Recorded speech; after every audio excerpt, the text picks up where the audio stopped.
नमस्कार, मी अश्विनी चॅनलवर तुमचं खूप मनापासून स्वागत करत आहे।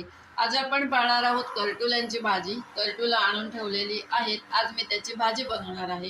2 मिरच्या घेणार आहे यातल्या बारीक कापून, कढीलिंब आहे, कांदा एक आहे आणि ओलं खोबरं आहे। तेल फोडणीचं सामान आपल्याला लागणार आहे, पण ते मी इथे ठेवलेलं नाहीये। आधी आपण ही करटुलं धुया, बारीक चिरूया, मिरची बारीक चिरूया, कांदा बारीक चिरूया आणि फोडणी करूया करटुल्याची भाजी। ही पावसाळी भाजी आहे, औषधी भाजी आहे। त्यासाठी ही भाजी थोडीच बनवत आहे, एक एक चमचा खायची।